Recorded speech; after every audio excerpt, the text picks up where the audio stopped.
Hey everybody, welcome back to the Dolled Up Desserts baking channel. As Halloween is next Wednesday, it is due time that we do something festive for this spooky season, but I'm not really into making spooky treats, so we're gonna make something really cute. Today we're making mini bundt cake pumpkins. This recipe calls for a mini bundt cake pan, which I was gifted just last week. It's so cute. I highly recommend getting one of these because these are absolutely adorable. This recipe is super simple, of course, gluten-free and vegan, obviously, because everything on this channel is gluten-free and vegan. And it's really only limited by your own creativity and your imagination.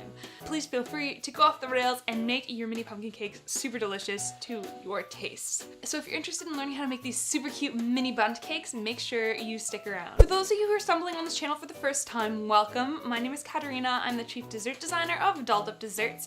Dolled Up Desserts is a real bakery and gluten-free and vegan baking mix company from Hamilton, Ontario, Canada. Our channel is chock full of super simple, gluten-free and vegan recipes that make use of our baking mixes, but every video contains knowledge that all bakers should know, whether you are starting for the first time and you have just been diagnosed with some sort of sensitivity or allergy, or you're an expert pro baker and you just want to learn some new skills.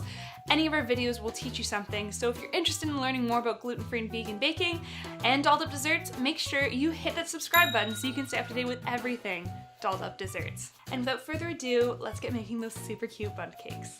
So the real skill with making these bundt cakes lies in the actual frosting technique, but as always, we'll go over the basic technique to making our gluten-free and vegan cakes in these mini bundt pans, as well as our frosting. As always, to your mixing bowl, add in your sunflower oil, your non-dairy milk with apple cider vinegar, and to this cake, to spice things up a little bit, I decided that I'm going to add in some cinnamon and allspice. Feel free to do whatever you want here. And then the last thing, of course, I'm going to do is add in my baking mix, which contains all of the sugar, the perfect flour blend, and leavening agents to make a delicious gluten-free and vegan cake that consistently and reliably will rise in a bundt pan.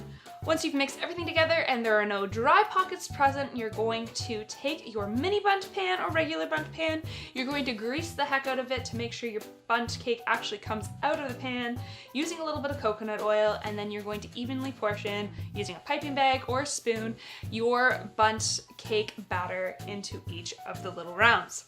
Once you have placed all the batter into the rounds, shake the pan and put it in the oven at 350 degrees for approximately 15 to 20 minutes. Once your bundt cakes have cooled a little bit, you can pop them out of the pan and let them cool completely.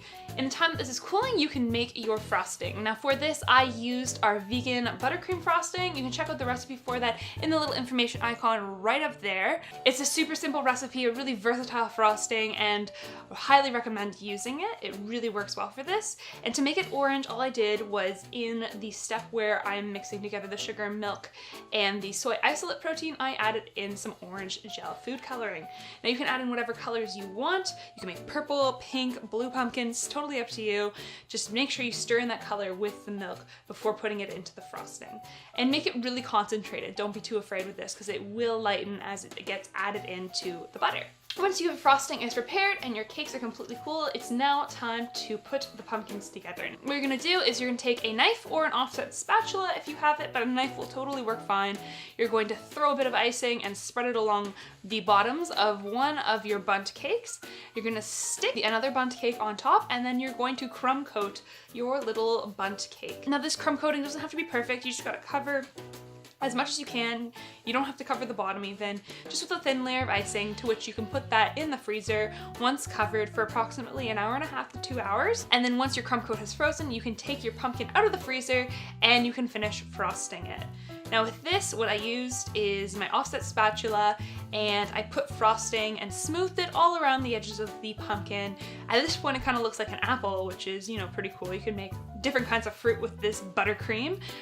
Regardless, I've got my pumpkin going, and once I've covered the whole thing and smoothed it out, I've taken out a little bit of frosting for where the stem is going to go, and then I'm going to use my knife and I'm going to kind of decorate it by just running the knife along the edges of my pumpkin. This is the easiest way of decorating it. If you want to get fancy and try and carve your pumpkin to make it look like a real pumpkin, by all means go ahead, but for the sake of simplicity, we are just going to use our knife and make little divots into the actual frosting.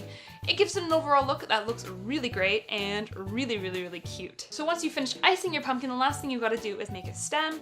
What I did is I took a small portion of my frosting, I colored it brown using cocoa powder, and with a star tip, I just piped a little dollop of frosting right into that middle hole where the stem would go.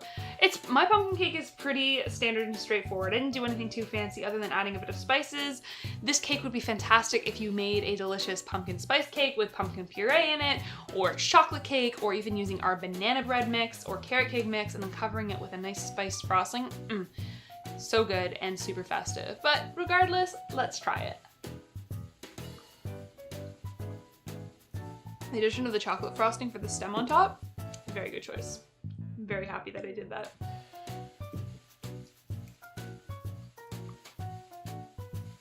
It's like the whole wedding cake phenomena, where wedding cakes can look beautiful, but then the inside actually tastes like garbage. I'm not about that. Taste is number one for me, no matter what.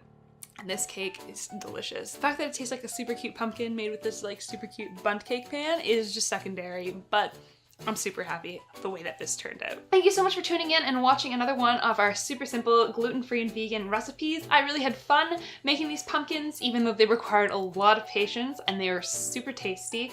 I cannot wait to see what kind of pumpkins you decide to make. If you enjoyed this video and you want to stay up to date with everything Dolled Up Desserts, make sure you hit that subscribe button so you can stay up to date with all of our new videos and recipes.